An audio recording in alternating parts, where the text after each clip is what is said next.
अस्सलामुअलैकुम नाजरीन, क्या हाल है आपका? ठीक हैं, खैरियत से हैं? मैंने आतिफ चौधरी पे एक प्रोग्राम किया, उसके बाद मैंने अभी असद प्रिंस पे रिसेंटली एक प्रोग्राम किया है। उसकी दूसरी किस्त मैंने जो है वो अपलोड कर दी है और आपने यकीनन देख ली होगी। और आप व्यूवर्स से जितनी उसके नीचे आपने कमेंट बॉक्स में आकर जितनी तजस्सुस भरी आपने जो है बातें की हैं, मैं आप लोगों को ना एक चीज़ मैसेज देना चाहता हूँ इस ग्रुप और इस गैंग के बारे में। जो 93 के ख़बरें अखबार में छपने वाले टॉप 10 का एक मरकज़ी किरदार आतिफ चौधरी, उसके ऊपर जो प्रोग्राम मैंने किया था, उसमें एक तो मैं उसके एक कत्ल जो था ना रेलवे स्टेशन में, झारा पहलवान जो थे उसके साथ, वो भी मुकदमेबार थे। उसमें वो आतिफ चौधरी से वो एक जो था ना स्टार्ट में एक मर्डर हुआ था, रेलवे स्टेशन की कोई लड़ाई थी, तो वो नौलखे थाने में गालिबन FIR दर्ज हुई थी। उसमें बाद में पता नहीं क्या बना, वो जो आप पता लगे आपको बताता रहूँगा। और दूसरा मैं एक चीज़ आपको बतानी चाहता हूँ, आपने बताना ज़रूर है कि आप मेरी बात से इत्तफाक करते हैं कि नहीं करते हैं। मैं अक्सर ये कहता हूँ कि जो लोग नीचे घरों से जो लोग ऊपर आए हैं, और ये संडरवर्ल्ड को जो दाऊद इब्राहिम की कहानी के वो भिंडी बाज़ार बम्बई का कहीं का रिहायशी था और छोटी सी दुनिया से निकल के वो एक बम्बई का जो है वो जो है एक डॉन बन गया और एक गैंगस्टर कह लें उसको, शूटर, टारगेट किलर, उसको जो आप कहना चाहे कह सकते हैं। तो ये लोग एक ऐसे फिल्मी किरदार या एक ऐसे इंसान से मुतासिर होकर पता नहीं क्या करने ये चल पड़े थे, किस रास्ते पे ये चलते थे। तो मेरी जो बात जो थी कि ये जो नीचे वाले तबके से आने वाले लोग हैं, आप देखें कि आतिफ चौधरी जो है ना, इसके पुलिस मुकाबले के पीछे ना कुछ ऐसी बातें, कुछ ऐसे सवालिया निशान उसकी मौत छोड़ गई है जो आज तक हल नहीं हुए। कुछ लोग ये भी कहते हैं कि लंदन से कुछ शूटर आए हुए थे, तो जिनको पुलिस है, जिनकी खिदमात लेके किसी को कत्ल करना बहुत हौसले वाली बात होती है। जब जलाद किसी को फांसी देता है ना, उसको 2 बोतल शराब की, वो क्रिश्चियन होता है ना, ईसाई, उसके उनके परमिट के ऊपर 2 बोतलें शराब की वो लेता है और पीता है। पीने के बाद जाकर उसको कुछ सरकारी तौर पर इनाम भी मिलता है किसी बंदे को तख्तादार पर लटकाने का। तो ये पुलिस वालों को भी पता होता है, ये सोचते हैं कि यार हम ठीक है, हुक्म ही दे रहे हैं ना, तो पता नहीं हम किसी और को बंदा मार लेगा तो जवाब उसने, अल्लाह के बंदे, जवाब उसने देना है जिसने बाइख्तियार होकर किसी की जान ली। खैर वो अगर ली होगी तो फिर होगा ना, तो अगर किसी ने बाइख्तियार होकर नहीं ली होगी, अगर कानून के मुताबिक किया होगा, तो फिर अदारों के साथ कोई लड़ाई नहीं है उसमें। यानी कि लोग कहते हैं वो क्यों, क्योंकि वो उसका फैमिली बैकग्राउंड कोई नहीं था। उसकी मौत का मामला आज तक ये क्लियर नहीं हुआ कि उसको पुलिस इनकाउंटर में मारा गया या वो मुश्तबा सवालिया निशान छोड़ गया उसकी मौत। तो वो इसी तरह आप देख लें, वो आतिफ चौधरी वालिद जो किताबें बेचता था, फरदौस खान को देख लें, वो कत्ल हुआ है, उसकी पुलिस मुकाबला, बॉडी कहाँ गई किसी को नहीं पता। उसका घर भी बैकवर्ड बड़ा यानी कि बड़े गरीब घराने से था। रईस कालिया को देख लें, उसके बाजू तोड़ दिए, नमक की थैलियाँ उसकी बॉडी के ऊपर बांधी हैं, उसकी आंखों में ड्रिल मशीनें फेरी हैं, उसके जिस्म में सिगरेटों का निशान है, टूटी फूटी लाश डेड हाउस में पड़ी है क्योंकि उसका वारस कोई नहीं था। मुबीन भट्ट को देखें, कोटलखपत जेल से मुबैना पुलिस मुकाबले में पुलिस ने हलाक किया कि वो बता लेता है अंदर बैठ के मोबाइल टेलीफोनों पे। तो इतनी बड़ी इंटेमिडेटिंग बंदा अंदर बैठा हुआ है, अगर वो बता लेता है, उसका जुर्म ये नहीं है, उसका एक जुर्म है मशवरे का। तो बाहर जो कर रहे हैं उनको पकड़ो। किस तरह बेदर्दी से लाके वो आज भी सवालिया निशान उसकी मौत छोड़ गई है कि कोटलखपत जेल से बाहर मेन सड़क के आने के दरमियान उसका पुलिस मुकाबला कर दिया कि इसके साथी ने छुड़ाने के लिए। वो कोई कार लोस था? मुझे ये बताएं। वो गरीब घराने का बच्चा था। जमशेद भाट साहब मेरे भाइयों, उन्होंने बड़ा एक पॉइंट पिन आउट किया है कि ये गरीब घरानों के लड़के इतनी बेदर्दी से पुलिस मुकाबले में क्यों मर गए, जबकि उनके मुकाबले में आप देख लें, असद प्रिंस जो था ये गरीब घराने का बच्चा नहीं था। असद प्रिंस के फादर एक हाजी टाइप बुजुर्ग आदमी थे माशाल्लाह, बड़े दीनदार, बड़े बहुत ज्यादा दीनदार आदमी थे वो।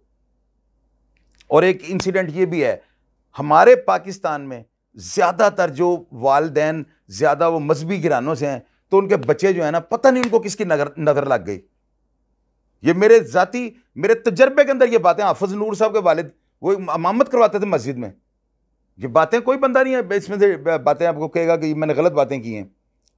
तो लिहाजा मेरे पास नॉलेज है यार, मैं आपसे शेयर करता हूँ।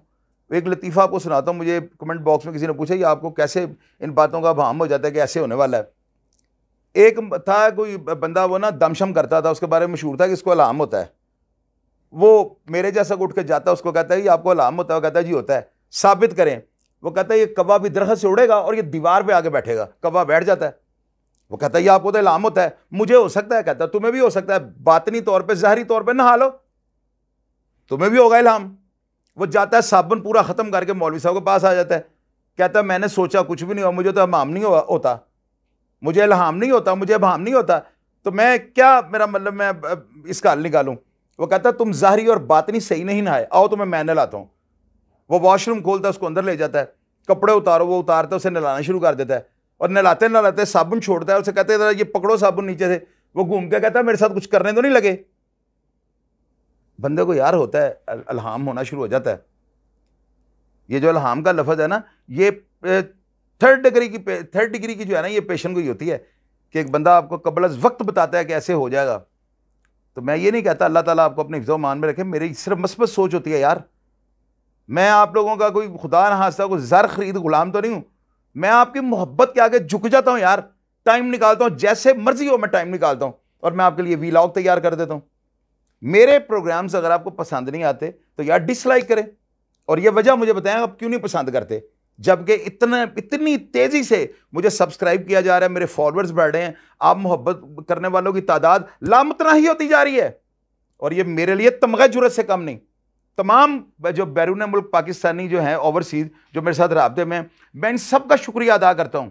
यार आपके इतने प्यारे कमेंट्स होते हैं, और मेरी रियलिटी पे जो आप बातें करते हो ना, आप लोग दिल से बोलते हो, क्योंकि जेल और प्रदेश एक ही तरह की है बात। जो जेल चला गया वो भी समझ लें प्रदेश है, जो प्रदेश चला गया वो समझ लें जेल में। कोई भी कहानी जो मैं आपको सुनाता हूं ना, सबसे पहले ये बात ज़हन में रखा करें, मेरा मकसद कोई किसी मुखालफत को जगाना, या किसी के साथ कोई अदावत, या किसी की दिल आज़ारी, या किसी की इज्जत पे कीचड़ उछालना नहीं होता। कतई तौर पे मेरा ये मकसद नहीं होता। सेकेंडली ये है कि बाज़ औक़ात स्टोरी चूँकि मैं बगैर लिखे पढ़े बोल रहा होता हूँ, तो कोई ऐसी बड़ी ज़रूरी चीज़ होती है जो मिस हो जाती है। मैंने अब ये सिलसिला शुरू किया है कि जो भी प्रोग्राम मैं किसी शख्सियत पे करूँगा, एंड पे मैं आपको जो मैंने उसकी ज़िंदगी से जो सबक, जो बारहा दफ़ा मैं आपको कहता हूँ कि ये लोग जो दुनिया में आए हैं, बेशक ये लेजेंड नहीं, इन पर कोई इनका कोई जो है सालाना कोई त्यौहार हम नहीं मनाते, इसके बावजूद ये लोग लेजेंड हैं क्योंकि दुनिया पे एक मैसेज छोड़ गए हैं। असल में वो मैसेज समझने वाली बात है कि वो मैसेज को आप समझ जाएं कि ये शख्स जो दुनिया से इतनी जल्दी कूच कर गया, ये कहना क्या चाहता था, करना क्या चाहता था। मैं प्रोग्राम के एंड पे अलग हट के एक जो है ना आपको प्रोग्राम थोड़ा सा एंड पे बताया करूँगा, और वो सारी वो जो कहानी उसका खुलासा हुआ करेगा। ये जो कहानी मैंने आपको असद प्रिंस और आतिफ चौधरी की सुनाई है ना, इसमें कुछ चीज़ें मिसिंग हो गई थी। फर्स्ट ऑफ ऑल तो आतिफ चौधरी के ऊपर जो कत्ल थे ना, इनमें से एक इसने कत्ल जो है वो एक खुद कत्ल किया था आपरा मार्केट इस्लामिक बार टाउन में। एक पहला इसका जो कत्ल था वो रेलवे स्टेशन पे झारा पहलवान के साथ कोई पान शान का इंडिया से को आता था, पान वगैरह, कोई गुड्डियों के नड़े पतंगे वगैरह, तो इसके जो है ना अड्डा इसका लगाने पे जो है झगड़ा था, जिसमें झारे पहलवान का आतिफ ने साथ दिया। ये मुकदमा 302 का उसके ऊपर दूसरा, पहला ये था, दूसरा वादत रोड वाला था, तीसरा उसके ऊपर जो कत्ल था वो रेहान उर्फ नानी जो कि पिची हाँ, नादर खान उर्फ नादू, पिची हाँ कमाल उर्फ पिची खान, उसके बाद रेहान उर्फ नानी, रिजवान उर्फ पत्तो, ये चारों भाई जो थे ना इंतहाई खतरनाक थे, और ये मंशियात फरोश भी थे, और इसके अलावा हर किस्म के जो है ना जो दफात के मुकदमात इन भाइयों के ऊपर दर्ज थे। इनका एक भाई नानी कत्ल किया था, वो असद प्रिंस ने आतिफ के कहने पे मारा था। उसके बाद एक नवाज जट डिग्री कॉलेज शदरे का एक MSF का स्टूडेंट कत्ल हुआ था, उसको भी असद प्रिंस ने आतिफ चौधरी के कहने पे कत्ल किया था। और असद प्रिंस ने उसके बाद आज खुद जो है फरहान शाह के ऊपर कातिलाना हमला किया, जो फुरकान शाह के छोटे भाई और स्टूडेंट थे। एक स्टूडेंट बड़े मशहूर किस्म के स्टूडेंट थे, और स्टूडेंट रहनुमाई आप उन्हें कह सकते हैं, मेरे छोटे भाइयों में पहले भी आपको बता चुका हूँ। फरहान शाह के ऊपर से जो अटैक किया ना, उसमें एक अटैक में वहीद ज़ख्मी हो गया, दूसरे अटैक में फरहान शाह के साथ जो सैफ़ी दोस्त था उसका, उसको वो असद प्रिंस ने ऊजी का ब्रेस्ट मार के मार दिया। उसके बाद उसने इरशाद बलोच उर्फ आछी बलोच जो इचरे का रिहायशी था, जिसने शुरू स्टार्ट में असद के बाल काटे थे 10वीं जमात में, उससे बदला लेने के लिए असद ने उसकी 307 की और उसकी भी टांग कट गई है।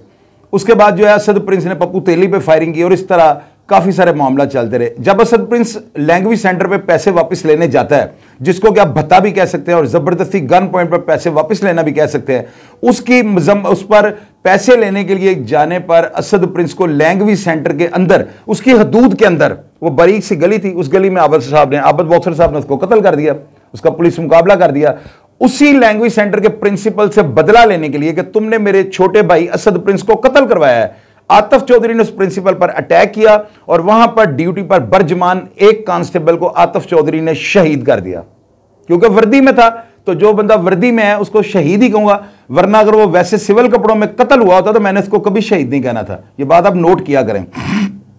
खैर, उसके बाद आतिफ चौधरी जो है ये इसके ऊपर कत्ल बन जाते हैं जारे वाला, दूसरा वहदत रोड आपरा मार्केट वाला, तीसरा नानी, चौथा नवाज जट और पांचवा जो आज खुद असद प्रिंस ने अपनी मुखालफत में किया था वो सैफी का कत्ल। और छठा कत्ल जो है ना, जो आतिफ के नाम पे चढ़ा हुआ है, वो लैंग्वेज सेंटर के कांस्टेबल का है जो प्रिंसिपल की हिफाजत के लिए ड्यूटी पर बर्जमान था। तो ये सारी बातें आतिफ चौधरी के बारे में कई लोगों ने मुझे कहा जी आप उसके खिलाफ बोलते हैं। ओ अल्लाह के बंदे, उससे मेरा बाप कत्ल किया हुआ था यार। कोई बंदा भी मुझे साबित कर दे, मेरी इसके साथ कोई अदावत नहीं थी, लेकिन मैं मनफी को मनफी और मस्बत को मस्बत कहूंगा। आप लोग कहते हैं ये अरशद मीन के खिलाफ नहीं बोलता, भाई इसकी बारी तो आ लेने दो। असद प्रिंस जो था ना, इसका और आतिफ चौधरी का एज डिफरेंस था। अरशद मीन के साथ अब इसको कंपैरिजन नहीं कर सकते। अरशद मीन एक गुरका था, एक बहुत तनावर दरख्त बन चुका हुआ था। वो उसका हुलिया, उसकी उम्र, उसकी एज, इनसे बहुत ज्यादा फर्क था। अरशद मीन के ऊपर सवालिया निशान ये है कि उस बंदे ने, आबद चौधरी इसका जूनियर था, आतिफ चौधरी इसका जूनियर था, आगा नवीद वगैरह सब उससे जूनियर स्टूडेंट थे, फिर ये सारे उसके खिलाफ क्यों हो गए, ये सब मैं आपको अरशद मीन के प्रोग्राम में बताऊंगा। और आपको मैं ये बताऊंगा कतई तौर पे ऐसी कोई बात नहीं। आतिफ चौधरी, मैं सबसे पहले कहता हूं कि अल्लाह ताला उसको जन्नतुल फिरदौस में आला से आला मुकाम अता फरमाए। अल्लाह ताला असद प्रिंस और इस जैसे जितने भी नौजवान, असद प्रिंस की उम्र 17 साल थी, आतिफ चौधरी की उम्र 21 साल थी, वो कितने होशियार या चलाक होंगे मुझे आप ये बताएं। जिस वक्त आतिफ चौधरी कत्ल हुआ है ना, इसकी एज ज्यादा से ज्यादा 22 या 23 साल थी और असद प्रिंस ज्यादा से ज्यादा 18 साल का था। इसीलिए मैं इन लोगों को कहता हूं ये मासूमियत की भेंट चढ़ गए हैं। इनको वो ये उस मंजिल पे जो है ना सफर कर रहे थे, या उस मंजिल का फासला तय कर रहे थे जो रास्ता सीधा मौत के आगोश में जाता था, और वहां पे जाके सो गए। हर फानी चीज में मौत का जायका चखना है, इसमें कोई नई बात नहीं है। लेकिन मेरा मकसद ये होता है कि कोई भी नौजवान जो 25 साल से छोटा है वो मेरी बातों से एक लेसन ले ले, क्योंकि यही उम्र होती है, यही उम्र है अपने आप को बचाने की और वालिदैन को अपनी औलाद पे ध्यान रखने की। मेरा कतई तौर पे किसी की इज्जत को उछालना मकसद नहीं होता, मेरा कतई तौर पे किसी पे तनकीद करना भी नहीं होता। लेकिन मैं यूथ को क्या मैसेज दूं? मैं इन लोगों को यहां पे दाऊद इब्राहिम की तरह एक बड़ा टेररिस्ट बना के पेश कर दूं, जनरेशन खराब कर दूं? मैं नहीं ऐसा काम कर सकता, और मैं तो अपने गुनाहों का कुफारा अदा कर रहा हूं। आप लोग क्यों नहीं समझते? अगर आप बात करते हैं ना पहलवानी की, तो मैं आपको यह बताता हूं, जेलों में जब मैं जाता था ना, जब भी मैं जाता हूं 1993 में अपने वालिद के कत्ल के बदले के बाद आज तक, यह बात मेरी कोई एक वीवर कह दे, मुझे देखने के लिए लोगों की टिकटें लग जाती हैं जेलों में, लेकिन मैं नहीं ऐसी बात करूंगा। क्यों करूंगा ऐसी बात? वो मुझे अपनी इज्जत के लिए सारा कुछ करना पड़ता है। मेरी लड़ाई मेरी इज्जत और मेरे नफ्स और मेरी बका के लिए है। मेरी लड़ाई कतई तौर पे यूथ को खराब करने के लिए नहीं है। मैं गलत ट्रैक पे नहीं लड़ रहा, मैं सही विजन पे काम कर रहा हूं। आप लोग मेरी इस्तेलाह किया करें यार।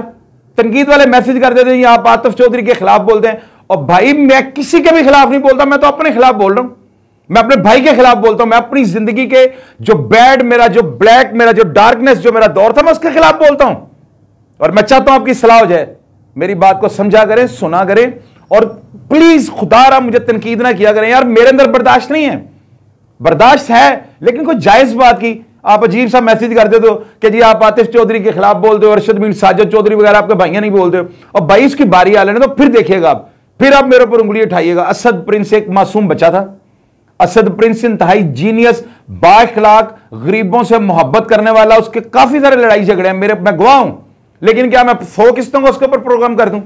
इन शॉर्ट आपको बताना होता है कि असद प्रिंस एक बहुत अच्छे घर का लड़का था। आतिफ चौधरी, फिरदौस खान, मुबीन भट्ट, असलम बसा, ये सारे जो थे ना असद प्रिंस की कैटेगरी के नहीं थे। असद प्रिंस मेरे भाई जाहिद की तरह था, एक बहुत डिसेंट फैमिली का था। उसके भाइयों से मेरी बात हुई, आज भी उसकी बातें करके रोते हैं राशिद भाई। उसके वालिद से मेरी बात नहीं हो सकी, उसका छोटा भाई काशिफ, वो आज भी अपने भाई की कमी महसूस करते हैं जो कबल वक्त उनको दुनिया से छोड़कर चला गया। अपना ख्याल रखिएगा। मेरे प्रोग्राम को देख के मस्बत राय से आगाह किया करें। मुझे मनफी सवालात बिल्कुल पसंद नहीं है। मनफी सवालात आप करें, मेरे ऊपर तनकीद करें, लेकिन बिला जवाज नहीं। अपना ख्याल रखें। प्रोग्राम वॉच करने के लिए आपका शुक्रगुजार हूं, और मेरे चैनल शाहिद चौधरी ऑफिशियल को सब्सक्राइब कर लें, क्योंकि मेरी वीडियोस जो हैं अब चैनल पे लगनी है। और चैनल को सब्सक्राइब करने से पहले आप मेरे चैनल को कंफर्म कर लिया करें वो मेरा ही चैनल है, क्योंकि कुछ लोगों ने फेक चैनल्स बनाए, मैं इनके खिलाफ कानूनी चार्ज जो ही करने लगा हूं। अपना ख्याल रखिएगा। पाकिस्तान जिंदाबाद।